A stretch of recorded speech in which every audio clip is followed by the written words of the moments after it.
Good morning. ప్రభు అయిన యేసుక్రీస్తు వారి పరిశుద్ధ నామములో అందరికీ శుభాలు.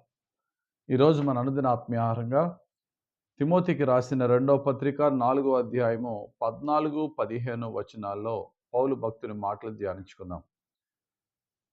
తిమోతికి రాసిన రెండవ పత్రిక 4వ అధ్యాయం 14, 15. అలెగ్జాంద్రు అను కంచరిగవాడు నాకు చాలా కీడు చేశాను. అతని క్రియల చొప్పున ప్రభువు అతనికి ప్రతిఫలం ఇచ్చును.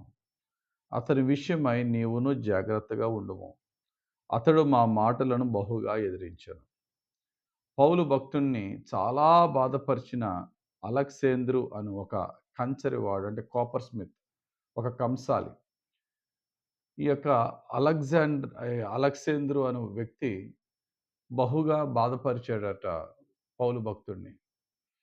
బహుగా బాధపరిచి ఆయన మాటలను ఎదిరించి ఆయన ఇబ్బంది పరిచిన వ్యక్తిని పౌలు ఏం చేశాడు అని చూస్తే, ప్రభువ అతని క్రియల చొప్పున ప్రభువు అతనికి ప్రతిఫలం ఇచ్చును అని చెప్పి అతన్ని ప్రభువుకి విడిచిపెట్టేసాడే కానీ అతను ఒక మాట దూషించడం కానీ, అతనికి కీడు చేయడం కానీ, అతన్ని ఎవరన్నా ఏదో ఒకటి చేయండి అని చెప్పి ఇతరుల్ని అనడం కానీ ఏమీ లేదు. అతడు దుర్మార్గుడు, అతడు నాకు చాలా నన్ను బాధపరిచాడు. నా ఆత్మీయ కుమారుడా, అతని విషయంలో నువ్వు జాగ్రత్తగా ఉండు, ప్రభు చూసుకుంటాడు అతని సంగతి అని చెప్పి వదిలేశాడు. మనము అటువంటి మనసును కలిగి ఉండి మన జీవితంలో ఎన్నో గొడవలు, ఎన్నో మనస్పర్ధలు, మనకి ఏ సంబంధం లేని విషయాల్లో కూడా అనవసరంగా మాటలు పడి గొడవలు, ఇబ్బందులు ఎదుర్కోవాల్సిన పరిస్థితి మన జీవితంలో ఏర్పడుతూ ఉంటుంది.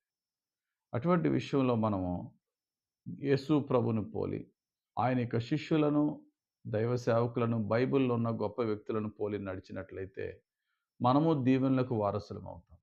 మహాజ్ఞాని సొలొమోను అంటారు, సామెతల గ్రంథం 24వ అధ్యాయం 29వ వచనంలో, వాడు నాకు చేసినట్లు వానికి చేసేదను, వాని క్రియ చొప్పున వానికి ప్రతిఫలం ఇచ్చేదను అనుకొనవద్దు. టిట్ ఫర్ టాట్ అంటారు కదా. వాడు చేసిన దానికి సరిగ్గా వాడికి చేస్తాను, వాడికి సరైన ప్రతిఫలం ఇస్తాను అని నువ్వు అనుకోవద్దు.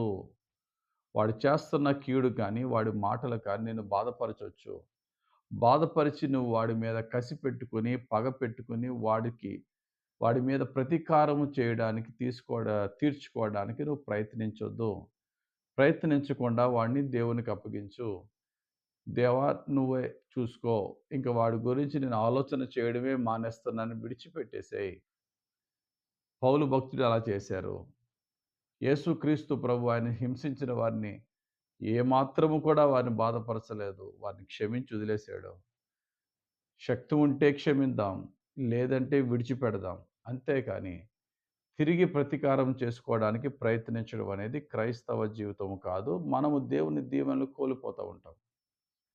భక్తుడైనటువంటి ఎలీషాని చంపడానికి సిరియా సైన్యపు అధికారులందరూ వచ్చారు. కానీ దేవుడు ఆ యొక్క సైన్యాన్ని ఎలీషా గారి చేతికి అప్పగించినప్పుడు, ఎలీషా గారు రాజుకి అప్పగిస్తే రాజు అందరినీ చంపేయమంటే ఎలీషా అలా చేయొద్దన్నాడు. చంపొద్దు సరికదా, వారందరికీ కడుపు నిండగా భోజనం పెట్టి సాగనంపి ఇంటికి పంపి క్షమించి ఇంటికి పంపే అన్నాడు. మరలా ఎలీషా బ్రతికున్నంత కాలం కూడా మరలా సిరియన్లు ఎప్పుడూ కూడా ఇశ్రాయేలీయుల జోలికి రాలేదు. ఆ భయము, ఆ రెస్పెక్ట్ ఉండిపోయింది. ఇక్కడ భక్తులు బైబిల్లో ఉన్న అనేక సందర్భాల్లో వారు ప్రవర్తించిన విధానం మనం చూస్తే, మనము కూడా అది కాపీ చేసి మనం నేర్చుకోగలిగితే మనము గొప్పగా ఆశీర్వదింపబడతాం. దావీదు 12 గోత్రాలకి రాజు అవ్వకముందు ఓన్లీ యోధా అనే ఒక గోత్రానికే రాజుగా కొంతకాలం ఉన్నాడు. ఆ తర్వాత ఒక 7 సంవత్సరాల తర్వాత ఇశ్రాయేలీయులు 12 గోత్రాలకి రాజు అయ్యాడు. దానికి ముందు షిమి అనే ఒక బెన్యామీనీయుడు దావీదు మీద నోటికొచ్చినట్టు మాట్లాడుతూ రాళ్ళు రువ్వుతూ ఉంటే, దావీదు ప్రక్కనోళ్ళు అడుగుతారు, వీడు చచ్చిన కుక్కలాంటోడు, నువ్వనని చంపేస్తావంటారు. ఆడిని వదిలేయని పట్టించుకోవద్దు అంటాడు. దేవునికి నా మీద జాలి కలిగితే చాలులే అంటాడు.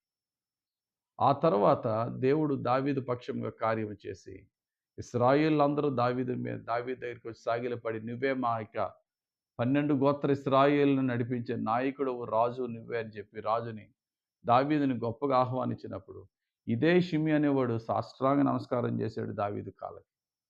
కొంతమంది దుర్మార్గులు ఉంటారు. అందితే పేక అందకపోతే కాళ్ళు అనే వాళ్ళు ఉంటారు. అటువంటి వారి విషయంలో కూడా మనము చూసి చూడనట్టు ఊరుకుని పోతే దేవుడే ఎవరిని ఎక్కడ ఎలా వంచాలో ఆయనకి తెలుసు. ఎందుకంటే దేవుడు మనకి ఆశీర్వాదానికి కారకులుగా మనల్ని చేస్తున్నాడు. ఆ ఆశీర్వాదాలకు ముందు ఇటువంటి అన్ని శోధనలు వస్తూ ఉంటాయి. వాటిని కొంచెం ఓర్చుకుంటూ, సహించుకుంటూ దేవునికి వదిలేస్తూ ఉంటే గొప్ప ఆశీర్వాదాలకు మనము వారసులం అవుతాం. లేదంటే ఆ ఆశీర్వాదాలు మనం అందకుండా అవి ఇంకా డిలే అవుతాయి. వీటన్నిటిలో చిన్న చిన్న గొడవలు ఇన్వాల్వ్ అయితాయి. చూడండి ఒక చక్కటి మాట పేతురు భక్తుడు అంటారు.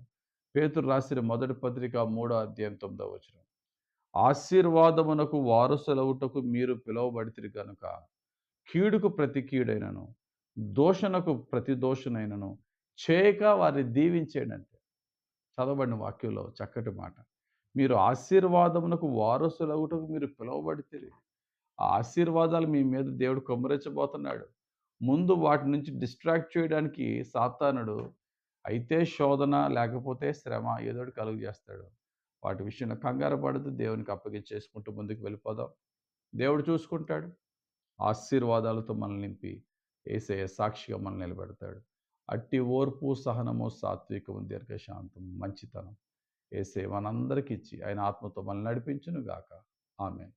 మహిమగల తండ్రి, ఇచ్చిన వాక్యం బట్టి నీకు స్తోత్రాలు. ధ్యానించిన వాక్యం మాకు రక్షణకరంగా అనేకులకు దీవెనకరంగా వాక్యాన్ని మేము ప్రతి విషయములోనూ ప్రతి సమయములోనూ మేము మా జీవితాలకి అప్లై చేసుకుని వాక్యానుసారంగా మేము నడిచి మీ ఆశీర్వాదాలు సమృద్ధిగా పొందుకునే భాగ్యం మాకు దయచేయమని యేసుక్రీస్తు ప్రభు పరిశుద్ధ నామంలో ప్రార్థించి వేడుకొనుచున్నాం మా పరమ తండ్రి. ఆమేన్.